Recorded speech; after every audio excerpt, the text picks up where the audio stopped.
All right, so I want to show you or introduce you to another tool in our arsenal to work with other than our H pencils, HB, 4B, 6B pencils, right? We do have to still learn how to control our hand pressure with these tools, but there's another tool kind of circulating a lot more on the internet where people are using brushes rather than blending stumps to create their light, delicate values. And so I wanted to show you, it's hard in a big room of like 18 or 20 people to get everybody huddled around to see. I wanted to show you kind of one-on-one with this video how to work with these. I have several, these are called filbert brushes because they're somewhat rounded on the ends, they're somewhat firm, and I have them in a variety of sizes from petite to larger to super size if you're working with like a bigger piece of paper or a larger area that you want to shade. So I'm going to start with this medium one here, and I want to show you how we're going to start making some value very light up here around our highlight, because remember, from this arrow up here, I'm showing you my light source, and we would have a little bit up here would be some of that lighter value. This is going to be like painting in the sense that we're going to pick up some dirty graphite off of a piece of paper with the brush. I know, it's crazy. So I'm going to start with this area is going to have, this is a scrap piece of paper, and this is my H pencil, and I'm going to scribble a little graphite on here with my H pencil. I'm going to go in here with, let's do HB. So I'm going to scribble a little bit with my HB pencil. See how it's already kind of a darker pencil, even though I'm kind of pushing the same amount. All right, and then let's go for the, I'm gonna hop into the B's a little bit more. We're gonna go 2B, and then I'll throw a 6B in there. So here we go, do. Got my sample of 2B, and now I'm gonna do my 6B sample. And think of this as a painting palette. If I want a darker value, I'm gonna use and pick up some dust and graphite from the dark pencil side. For when I want something lighter, I'm gonna pick up from the lighter side. So let's check this out. So we know that we have this bright highlight that happens right over here. So I'm gonna pick up a little bit of the graphite from this H section, and I'm gonna kind of circle around an oval, look at that. So I'm kind of making an oval.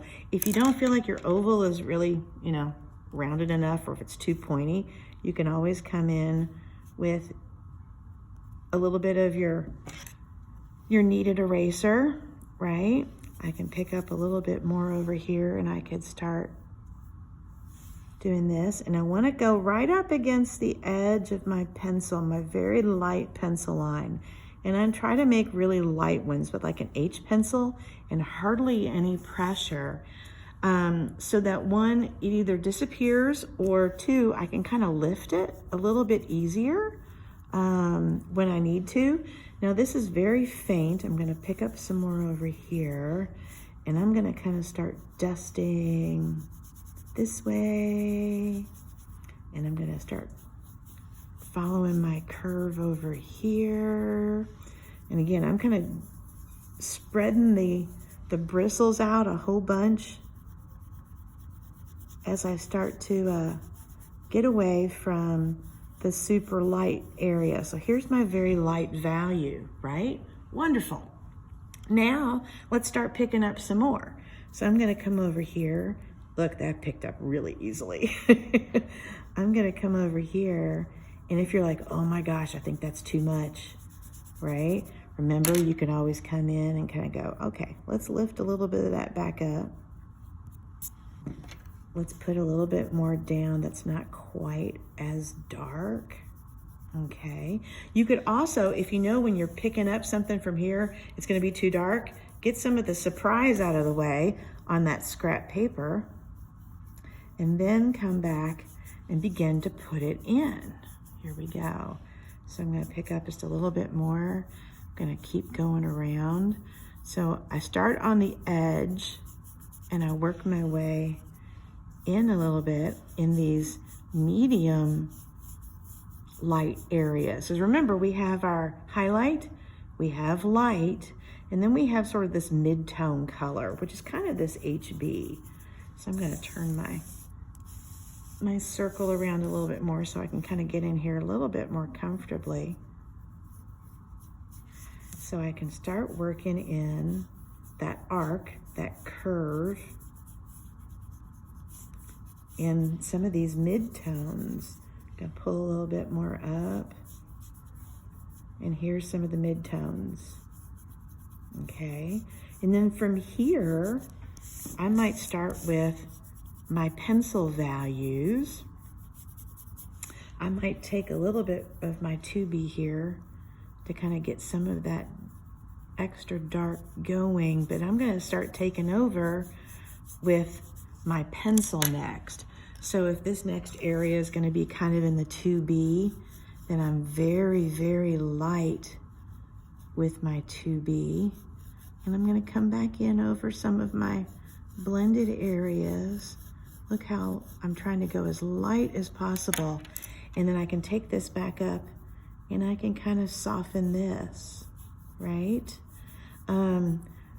It works like a blender, but I think a little bit more soft. It allows us to kind of get into the graphite a little bit more on the paper. So it kind of helps work in more bumps, but not in such a streaky way. So again, very, very light-handed. If you feel like you need to go into some smaller areas with a smaller brush, I might want to come up in here along that edge area, right? And then start softening into my workspace. So this is great for wonderful light values, and it's a great support for putting your actual pencil values on as you begin to build to your darker, right, our 4B area that starts to happen through here. It's also nice that you could kind of go backwards, right, if you want to with a smaller brush and get into those highlighted areas. Look at that. All right, so I put that highlight, and that's gonna look great right next to my 4B value as it comes in more firm and hard-edged through here. All right, so that kind of takes us back a notch.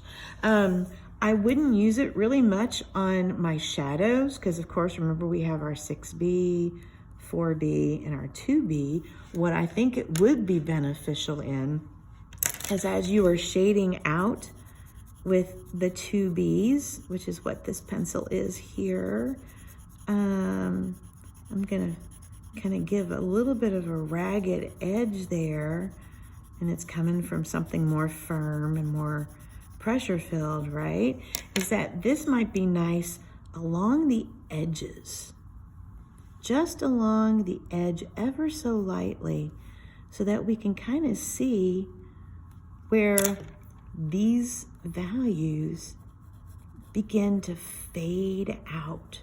Because there's a little bit of a haze that does happen at the end of our shadows. And again, maybe this might be a place for a smaller brush just to fuzz a little bit on the edges as we move towards our 6B. So I wanted to kind of show you this to kind of explore. Once you get a sphere done using the pencils only that we talked about the other day, and working with your hand pressure to fade, the next thing I'd like you to do is to experiment. Take a fresh page in your sketchbook, use the tape roll to draw the inside very faintly with an H pencil, like really light-handed. Draw your shadow, again, from the point of which the sphere touches the table and a little area above that, so you can begin to make your nice oval. And you got your light source, and start playing with maybe a small and a medium brush of some kind to kind of begin to work with your palette of sample colors or values, right? So explore this new way. The biggest problem that a lot of beginning artists have is over smudging, and that can happen here with the brushes as well. So be careful that as you start to incorporate and bring back some of our pencil values, you'll need to be significantly lighter, right? As you begin to bring some of these back into play so they blend in with your sphere that you already have started. The end.